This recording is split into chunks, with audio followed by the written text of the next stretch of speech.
Before we can even begin to speak of France, or even of the Gauls, we must travel much further back in time. Imagine, if you will, a world sculpted by ice, where great mammoths and woolly rhinoceroses roamed a vast cold landscape. It is here, deep within the limestone caves of what would one day become southwestern France, that our story truly begins. The people who lived here, tens of thousands of years ago, were not just survivors, they were artists. They were the very first people to leave behind a record of their world, not in words, but in breathtaking images that still speak to us across an unimaginable gulf of time. These were humanity's first great masterpieces, hidden away in the dark. Think of the famous Lascaux Cave, a place often called the Sistine Chapel of prehistory. It wasn't a home or a simple shelter, it was something more, something special, perhaps a sacred sanctuary. Using charcoal from burnt wood and pigments ground from colorful minerals, these early humans painted astonishingly lifelike images of the animals that dominated their existence. We see powerful bulls, graceful stags with magnificent antlers, and herds of charging horses. These were not crude doodles, they were sophisticated works of art, demonstrating a keen observation of nature and a profound connection to the animal world that sustained and threatened them in equal measure. What drove them to create such beauty in the deep flickering torchlight of a subterranean world? This is one of history's most delicious mysteries, isn't it? Perhaps it was a form of hunting magic, an attempt to capture the spirit of an animal before the hunt to ensure success. Or maybe it was a way to pass down knowledge, a visual encyclopedia of the local fauna for younger generations. It could have been part of a shamanistic ritual, a way to connect with the spirit world. We will likely never know for certain, but that uncertainty is part of the allure. It forces us to use our imagination to step into their shoes. These silent galleries of stone are the very first chapter in the story of this land. They remind us that before kings, before castles, and before cathedrals, there was art. This deep-rooted creative impulse, this desire to make a mark and interpret the world, is woven into the very fabric of the place. The people of Lascaux and Chauvet were the ancestors of this land, if not by blood, then by spirit. They laid the cultural foundations, proving that the human need to create and communicate is as ancient and as enduring as the rock itself. It's a powerful and humbling place to begin our journey. Now, let's fast forward thousands of years, to a time around 600 BC. The landscape is now warmer, lusher, and populated by a vibrant and formidable collection of peoples we know as the Celts. The Romans would later call this vast territory Gaul, and its inhabitants the Gauls. But it's crucial to understand that Gaul was not a single, unified country with a king and a capital city. That idea simply didn't exist yet. Instead, it was a complex and shifting mosaic of different tribes, each with its own identity, its own leaders, and its own territory. It was a patchwork quilt of fierce loyalties and fierce rivalries. These tribes shared many things, of course. They spoke similar Celtic languages, worshipped a pantheon of shared gods, and followed related artistic traditions full of swirling, intricate patterns. From the Arverni in the central mountains to the Aedui in the east and the Veneti on the Atlantic coast, a common cultural thread connected them. This shared culture made them distinctly Gallic, setting them apart from their neighbors like the Germanic peoples across the Rhine or the Romans to the south.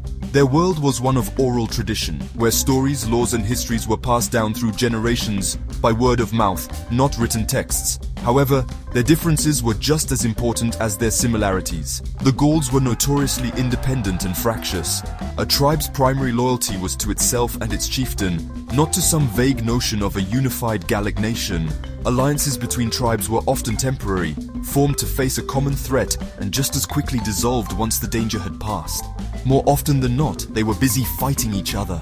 These internal squabbles and constant power struggles were a defining feature of their political landscape. This disunity, this inability to present a united front, would ultimately become their greatest vulnerability. So, when we picture ancient Gaul, we shouldn't imagine a single monolithic entity. We should see a dynamic and often chaotic collection of dozens of independent groups. Think of it less as a kingdom and more as a neighborhood of powerful, proud, and often quarrelsome families. They traded with one another, sometimes intermarried, and occasionally banded together. But their instinct was always to protect their own autonomy, first and foremost. This fierce independence was both their greatest strength, fostering a resilient and adaptable culture, and their fatal flaw, leaving them exposed to a far more organized and unified power that was beginning to cast its shadow from across the Alps. So, where did these Gallic tribes actually live? While many were farmers dwelling in small rural homesteads, the real centers of power, trade, and community were the oppida. This is the Latin word the Romans used, and it describes something quite remarkable: large fortified settlements, often built on strategic hilltops for defense. An oppidum was much more than just a village. It was a bustling proto-city, the beating heart of a tribe's territory. These were the political, economic, and religious hubs where people gathered to trade goods, celebrate festivals, and seek protection in times of war. This was the Celtic version of a capital city. Life inside an oppidum would have been a hive of activity. Imagine walking through its gates, past imposing earthen ramparts and deep ditches. You would see streets, perhaps not paved like a Roman road, but clearly defined, lined with timber-framed houses with thatched roofs. You would hear the constant clang of the blacksmith's hammer, as the Gauls were master metalworkers, famed for their iron tools, weapons, and intricate gold jewelry. There would be potters shaping clay, weavers creating colorful woolen cloths, and merchants haggling over goods from near and far. Perhaps salt, wine from Italy, or amber from the distant Baltic Sea. The social structure within these communities was highly stratified. At the top was a warrior aristocracy, a class of nobles and chieftains whose power was based on their military prowess, their wealth in land and cattle, and their ability to command the loyalty of their followers.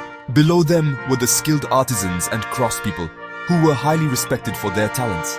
And beneath them were the common farmers, who formed the backbone of the society, working the land to produce the grain and livestock that fed everyone.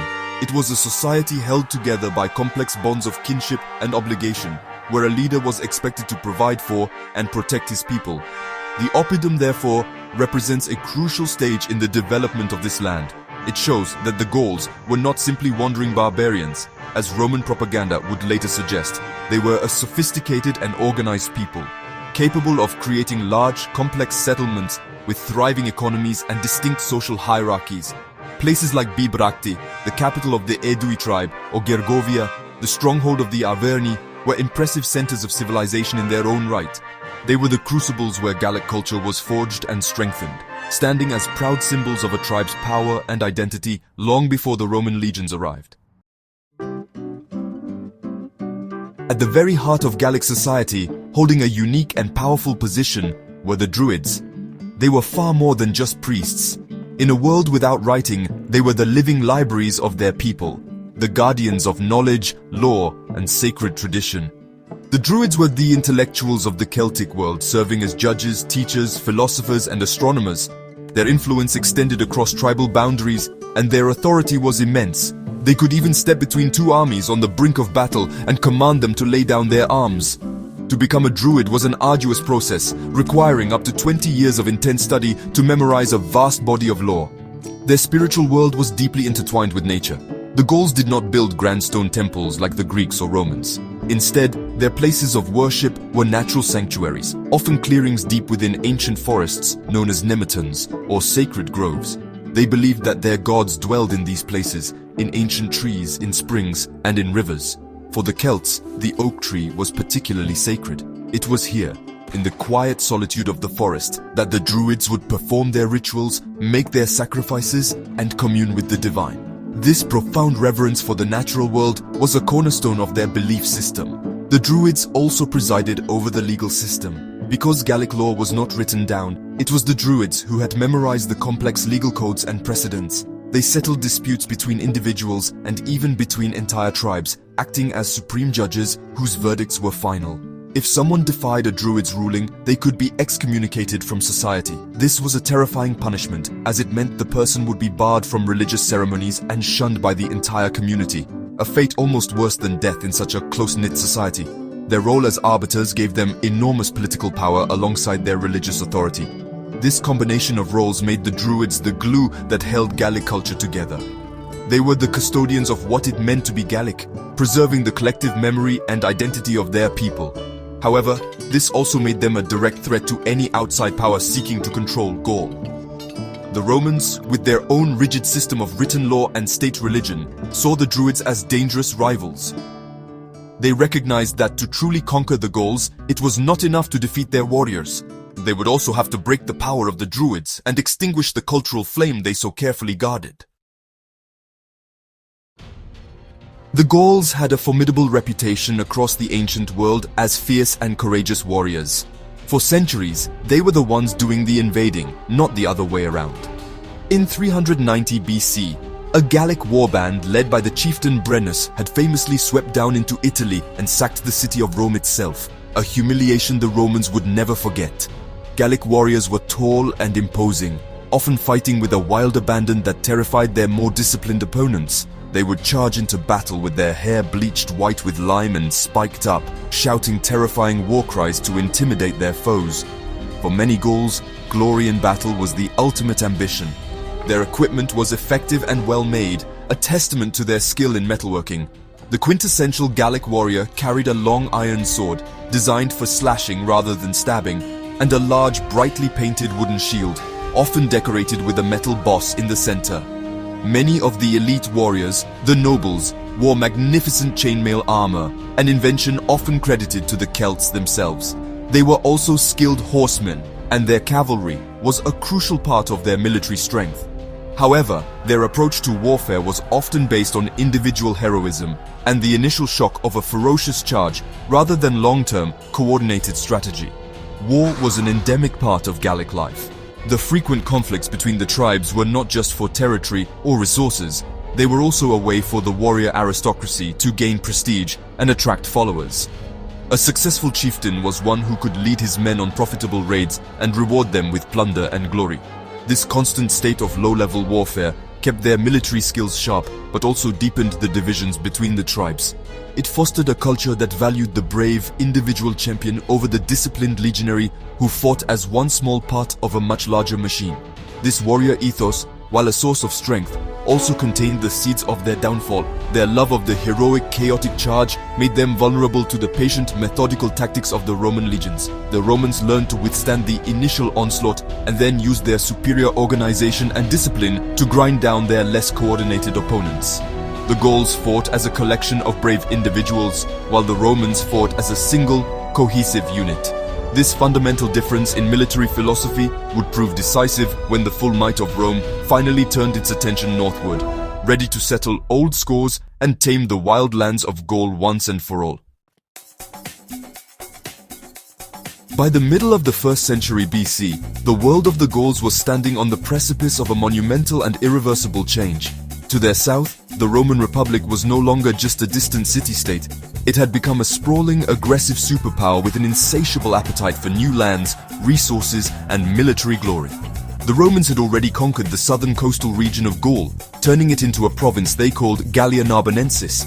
This created a permanent Roman presence right on the doorstep of the independent Gallic tribes, a frontier buzzing with tension and possibility. The stage was being set for a much larger confrontation. The Gauls themselves inadvertently helped pave the way for Roman intervention. Their internal divisions and constant rivalries created a volatile political landscape that an ambitious outsider could easily exploit. Tribes would often seek to gain an advantage over their neighbors by making alliances with powerful external forces.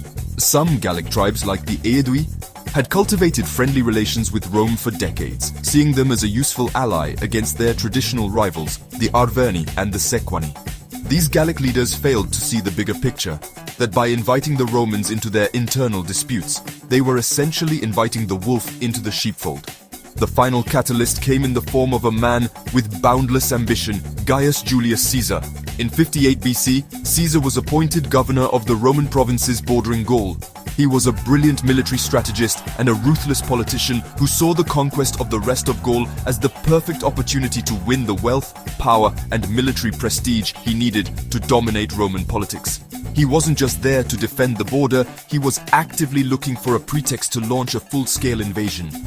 The migration of the Helvetii tribe provided him with the perfect excuse he needed to march his legions into the heart of Gaul. Thus, the storm finally broke. The centuries of Gallic independence were coming to a violent and dramatic end. Their fierce warrior spirit, their rich culture guarded by the Druids, and their bustling oppida were all about to be tested by the most organized and relentless military machine the world had ever seen. The story of the Gallic Wars is a story of resistance, betrayal, and tragedy, but also of transformation. It marks the end of one era, the era of the Free Celts, and the beginning of another, one that would see the land of the Gauls irrevocably reshaped and set on a new path toward becoming something else entirely.